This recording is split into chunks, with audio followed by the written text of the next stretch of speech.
My golf friend, and welcome to Above Par. It's nice to have you back. I think I say that every time. I need to shake that up. I'm going to shake that up next time. I don't know what I'm going to say, but I'm going to shake it up next time. So, whether you're listening on the podcast or you're watching me on YouTube, I would really appreciate a subscribe, a like, a comment, anything that helps more people find me and the algorithms get fired up, whatever they do. It's just so more people can help their golf games with this information. So, if you could do that, I would really appreciate it.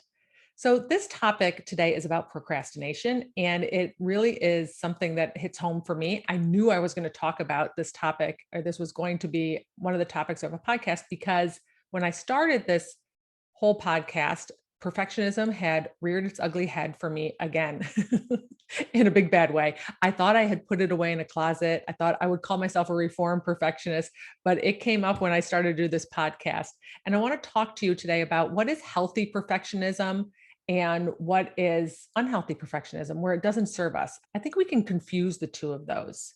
Right? Sometimes we can label things as perfectionist when it's not, and sometimes we can glorify perfectionism when it doesn't serve people. And so I want to talk about the difference between those and how it shows up in golf. But I do believe this. I believe how you do one thing, you do everything. So that means that if you're a perfectionist off the golf course, it's going to show up on the golf course. You can't separate it. I learned so much from that statement on all the different things that I did off of the golf course were a lot of the reasons why I wasn't playing to my potential and I wasn't having as much fun. And I was frustrated all the time with my performance. So it wasn't necessarily about the things that I was doing on the golf course, but it was about those characteristics and fears that I had that were everywhere in my life. And so I want to talk to you about that today. So some of the things that we can do besides perfectionism is off the golf course, it'll show up on the golf course as being overly critical or judgmental. We might be a people pleaser or a victim or emotional responsibility. We might not have off the golf course, and we're definitely not going to have it on the golf course. Emotional control. We might also have just a low self-worth, which will show up on the golf course in lots of different ways that you're not able to take your best game out there. You put in all that work, right? You have the talent and you can't maximize it when you have these different things that are getting in the way of you performing your best. So perfectionism is one of them, and I want to talk about it today. So by definition, perfectionism is a refusal to accept any standard short of perfection, right? And I think the big two words in there are refusal and then standard. I think that's the part where we get a little confused because we can have a high standard, which we perceive to be a good thing, right? That is a nice characteristic to have, that you have high standards, that you're always striving to work harder and improve, a better and higher version of yourself in your golf game, right? We have high standards for different things. I think that's a nice trait to have, in my opinion. But what comes with that is also having your own back, working hard, but being willing to make mistakes, be willing to fail and learn from your mistakes, not making them mean anything about yourself, not connecting your achievement to your identity, right? Having a little compassion for yourself, having realistic expectations and on your own abilities and what you can do, and enjoying the ride, the whole process. You just love going through the process of trying to get to that higher standard. I think that's healthy, right? I don't think there's anything wrong with that, in my opinion. But perfectionism is that refusal or intolerance for anything short of perfection. That's where we get into trouble. That's where we've crossed the line to where we're in a state where that's not serving us. And what I mean by not serving us is meaning that we're not able to take our best talent out on the golf course, but also we just feel crappy. Perfectionism is also tied to a lot of anxiety and stress. And anxiety for sure doesn't serve us, right? You don't want to live your life in a state of anxiety or stress, right? Especially on the golf course. So, and this is a thing that how it doesn't work with golf so greatly is that golf is not a game of perfect. Should write a book, right? So it's just not a perfect game. It can't be. We can't control bounces. We can't control rolls or lies or divots or the length of grass or the weather or who we play with if we're playing in tournaments. You can if you're playing casual golf. Those things are out of our control. So it's impossible for the game to be perfect. Even as humans, it's very difficult for us to repeat the same swing no matter how much we've practiced over and over again. There's evidence of that just watching the best players in the world who play and practice every single day since they were probably teens or younger. make imperfect swings. But when we put that level of perfectionism and wanting to be perfect on our golf game, that pressure that we put on ourselves to perform makes swinging our best damn near impossible. So for me, my first sign of my perfectionism came up in school where I love to make A's. I enjoyed making an A, and then I became intolerant of making anything other than A's, right? And I remember making a poster on the presidents in high school that probably included a little bit of artistic skill, which I all I can do is about a stick figure. Right? That's about it. So I really put a lot of pressure on myself to make sure I did that poster perfectly. I wanted to make sure that I got the A. I put way too much time into it than I needed to put into it. It didn't serve me because I put so much pressure on myself, and I had a lot of anxiety about what was going to happen on the subjective grade I was going to get. Now, maybe did it serve me in a way that I mean, I ended up skipping a year of high school because I was such a perfectionist and got, and made good grades. I mean, did that serve me? I don't know, right? Maybe I excelled a little bit quicker than other people, but it did come at a cost, right? I remember that being one of the big moments that sticks out in my head as the first signs of my perfectionism. And it showed up on on the golf course for sure as I competed in college and went on to play professional golf. I became very intolerant of making mistakes. I wanted to play perfect rounds, and that put pressure on myself to not make any mistakes. It's impossible to perform. I did not perform my best for sure. But this is the thing, we get to define perfect, right? I get to define perfect, what it is for me. At what point was that poster good enough for me to submit? At what point was I willing to sit there and go, this is as good as it's going to get? And I'm going to go ahead and turn it in. That happened with my podcast. I redid the first couple podcasts of this. That's when my perfectionist came back out. The first one, I think I recorded it like 8 times. I was not satisfied with any of it. And it took me a while, I'm just going to be honest, for me to notice, oh boy, my perfectionism is back out. Right. And the reason that I didn't want to hit upload or send or put it out into the universe was I had a tremendous fear of it not being perfect. Right. I reined that back in once I noticed what was going on. Right. I had to be willing to put out B minus work. Go ahead and send it out there. Be okay with all my rights and my ums and your nos. I mean, I edited, if you watch some of my earlier YouTube, when I recorded them on YouTube, it's so spliced up because I edited the heck out of it. I was trying to make it as perfect as I could. It was exhausting. I had so much anxiety and pressure over those first episodes. And this is the thing too. I think in golf, what happens is I don't think technology has served us so well. And I think it's bred a lot of perfectionists. Like TrackMan, people are just so obsessed with the numbers of TrackMan. I have a love-hate relationship with TrackMan and technology, just to be certain and clear here. I think it serves a purpose, but it's a tool. It is not an indicator of your ability to perform and score.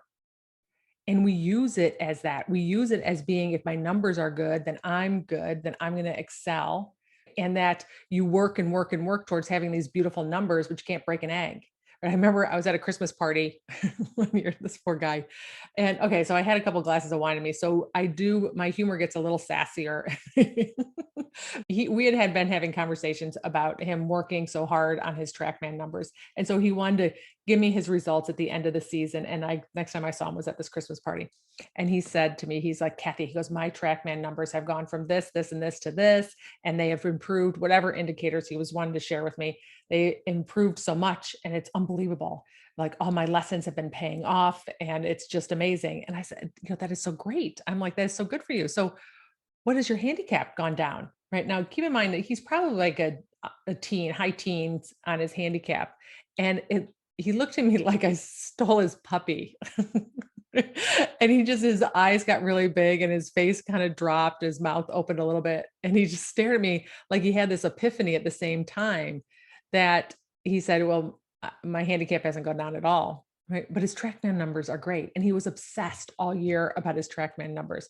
So TrackMan, while I think it's fun and it can be a great tool, it is Definitely not an indicator of your ability to perform or if your handicap is going to go down.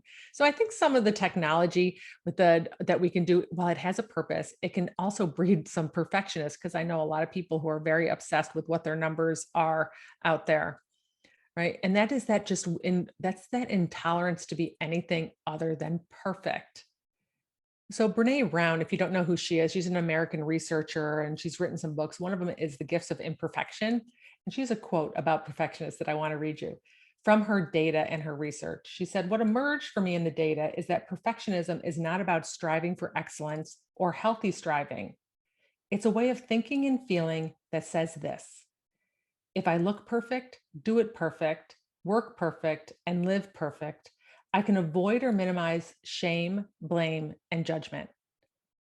And that's really what it's about. Perfectionism is a fear of failure, a fear of disappointment, a fear of rejection. We're intolerant of feeling that, whether it's how we're going to treat ourselves or what we're worried what other people are going to think. Right? That's why when you have a healthy standard of reaching high standards rather, right, then you have your own back. Right? You don't have a fear of making mistakes. That's the big difference. Renee goes on to say that perfectionism is the ultimate fear. She says that people who are walking around as perfectionists, they are ultimately afraid that the world is going to see them for who they really are and they won't measure up. Right? So interesting. Right? We have so many fears around the game of golf, really fears of making mistakes, fears of being disappointing, maybe people who are supporting you, fears of other people judging you for your score, right? Or where you hit a golf ball, right? Or when you're teeing off in front of other people, we have so much fear about what they'll think about where that ball went. Right? All of that is so restrictive for us being able to take our best swings on the golf course, right? It's such an opposite. What we're afraid of doing, we're doing because we can't possibly take our best swings. I remember I coached this girl in college and she told me that she said all she wanted to do was play a perfect round of golf. She just wants to play perfectly, whichever is perfect. And I said, okay. I said, let's define perfect. All right, let's start. We're on the first hole. Tell me what your round looks like. What define perfect? She said, well, I hit, most of the balls in the fairway. And then I hit it on the green. I said, what club you hit in? She goes, 7-iron for the most part. I said, okay. So where are you hitting it? She goes, 10, 15 feet. I said, okay, great. And she said, and then what's the rest of the round look like? She goes, well, when I chip, I'm chipping them close. I said, whoa, wait a minute. It's like, you're chipping. That means you missed a green. I said, so that's not perfect. She goes, well, yeah, I mean, I'm going to miss some greens. I'm like, you are? I'm like, who says? I'm like, perfect is technically in golf is really holding every second shot. And if you're long enough, maybe holding them on par fives. So for double eagles, depending on how far you hit it, right? That's technically perfect. It's not possible. I don't know. Maybe is it possible? It's never been done, right? The odds are so remote of that ever happening. So the point here is that we define perfect. You get to define perfect. I get to define when I turned in that poster, I got to define which version of my first podcast was good enough to upload it to the platform. I get to decide. You get to decide what's perfect. She decided what was perfect, which was so interesting, which was allowing her to make a certain number of bogeys. I've had other clients who told me that anything under 80 is perfect. So interesting, right? It's so interesting that it's really about how we decide what is perfect and that we're willing not to beat ourselves up over that we won't judge ourselves for anything worse than that. But the more pressure that you put on yourself to play perfect golf, you can't play perfect golf. It's impossible. It's impossible for you to swing your best when you have that pressure on yourself not to make a mistake. What if you could go out and just really be super tolerant of your mistakes and enjoy the process, enjoy figuring out how to make a par or a birdie from a mishit shot? What if you could have your own back the whole way around and enjoy the round and have fun? And no matter what you scored, it wasn't relevant to your self-worth or your identity or any of it. Wouldn't the game be so much more fun? Wouldn't you play so much better? It's just something that I want to shed some light on. I want you to notice where perfectionism is showing up for you off the golf course and on the golf course, notice it how it is a fear. It's a fear of failure, a fear of disappointment, of rejection, of people judging you, of you judging yourself, which boils down to really your identity as a golfer, your identity and self-worth, because the greater that is, the more tolerant you are of other people judging yourself, the more you'll have your own back, the more you'll be willing to make mistakes and fail. And when you can do that, you can play your best golf. So I hope this helped, my friend. All right, best of luck. I'll see you next week. And if you get a chance, please make sure that you subscribe, like, or comment. All right, I appreciate it.